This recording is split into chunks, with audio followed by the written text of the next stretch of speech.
सम्मानित मुल्क के मालिकों, मैं बौद्ध भिक्षु सुमित रतन अपनी पूरी टीम के साथ पहुंचा हुआ हूं जबलपुर, जिसे मध्य प्रदेश का बहुत हरा भरा साफ सुथरा शहर माना जाता है।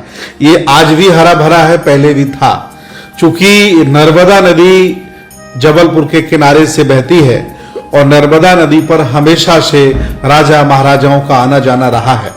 मैं आपको बताना चाहता हूं, भारतीय इतिहास उठा के देखिए, पढ़िए, तो आपको पता चलेगा कि भारत के महान सम्राट अशोक ने अपने जीवन काल में 84,000 बुद्ध विहार बनवाए थे।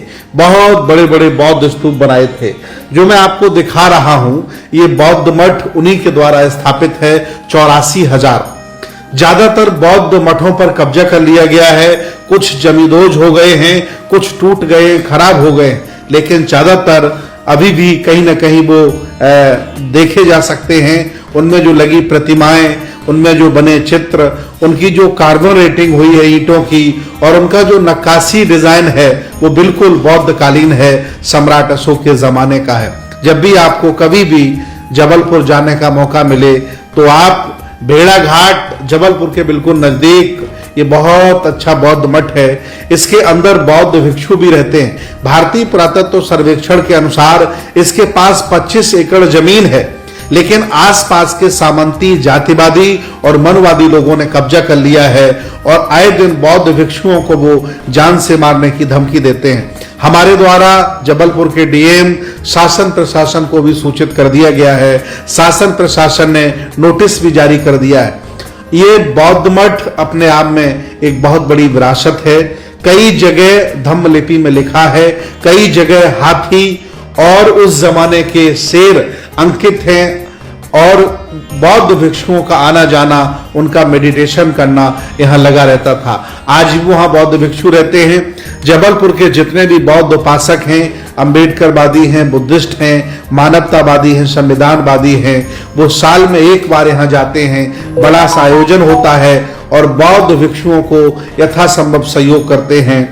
आप देखेंगे बहुत सुंदर नर्मदा नदी बह रही है, बहुत सुंदर पानी है, बिल्कुल किनारा है, लेकिन चूंकि जंगल हो गया है, उसका रखरखाव नहीं है, देखभाल नहीं है, इसलिए स्थिति बौद्ध मठ की बहुत खराब हो गई है। मैं निवेदन करूंगा भारत के सभी जिंदा जागरूक लोगों से कि जो विरासत की रक्षा नहीं करते, जो पूर्वजों की संस्कृति की रक्षा नहीं करते, उन्हें भी एक दिन मिटा दिया जाता है। और अगर आपने विरासत की रक्षा नहीं कर पाई तो आपके 4-5 मंजिल घर बनाने का कोई औचित्य नहीं है, क्योंकि जब आप नहीं रहेंगे तो इस घर पर भी कोई दूसरा कब्जा कर लेगा। इसलिए वर्तमान के भारत में विरासत की रक्षा करना बहुत जरूरी है।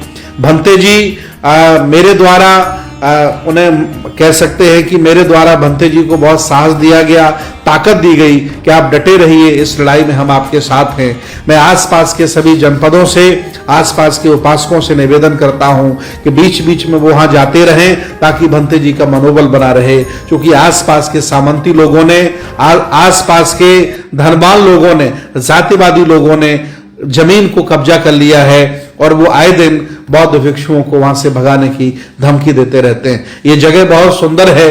अगर भारतीय पुरातत्व सर्वेक्षण और हमारा संघर्ष 25 एकड़ जमीन अगर संरक्षित हो जाती है तो ये अपने आप में बहुत खुशी की बात होगी और बहुत बड़ा जबलपुर में ये स्थान आगे चल के बन सकता है। मेरा निवेदन है सभी बौद्ध उपासकों से कि आप जब भी कभी जबलपुर जाएं तो बौद्ध मठ को जरूर देखें। बौद्ध मठ बहुत अच्छा है, बहुत सुंदर है।